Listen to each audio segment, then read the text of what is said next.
Structure of cell membrane या plasma membrane. देखो इसके स्ट्रक्चर को एक्सप्लेन करने वाले जो थे वो हैं सिंगर और निकोलसन, जिन्होंने फ्लूइड मोज़ेक मॉडल दिया था और यही मॉडल जो है वाइडली एक्सेप्ट किया गया था बाय ऑल द साइंटिस्ट। देखो इसकी थिकनेस कितनी बताई इन्होंने, इस थिकनेस जो है वो 7 to 10 नैनोमीटर। अगर आप इमेजिन करो कि दो डॉट्स हमने पढ़े थे ना लिमिट ऑफ रेजोल्यूशन, कि दो डॉट एक दूसरे से 0.1 mm अगर अपार्ट है, एक दूसरे से दूर है, तो इन दोनों को हम as a two dots observe करते हैं, ठीक है। और अगर ये इससे कम हो जाते हैं तो हमें ये सिंगल डॉट दिखता है। और प्लस जो हमारा फोकल लेंथ होता है इसका वो कितना है, 25 सेंटीमीटर।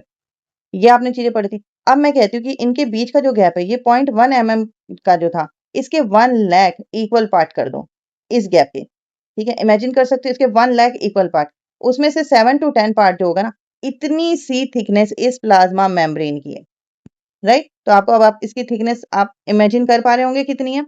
नेक्स्ट कहा गया है कि ये जो आपका प्लाज्मा मेम्ब्रेन, ये जो सेल मेम्ब्रेन है, ये लिपिड बाई लेयर है, ठीक है। तो यानी कि इसमें लिपिड की दो लेयर्स है। देखो लिपिड का जो स्ट्रक्चर बनाते हैं हम केमिस्ट्री में, तो वो ऐसा होता है। ये जो होता है ये कहलाता है इसका हेड पार्ट, और ये जो नीचे लॉन्ग सी है ये कहलाता है आपका टेल पार्ट, ठीक है।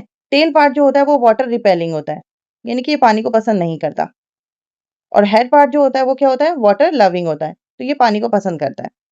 तो हेड पार्ट आप देख रहे हो, कम्युनिकेट करने के लिए सेल के अंदर या फिर सेल के बाहर, दोनों साइड कम्युनिकेट करने के लिए क्या है, हेड पार्ट है, और टेल पार्ट क्या है, अंदर की तरफ है। और इनके बीच में ये देख रहे हो ये प्रोटीन चैनल्स हैं।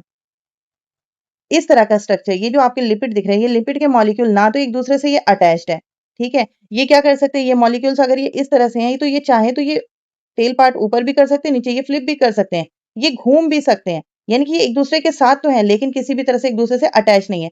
तो ये लिक्विड टाइप की फीलिंग देते हैं, तो इसलिए इसे फ्लूइड कहा गया है, ठीक है। फर्स्ट थिंग ये समझ में आ गया।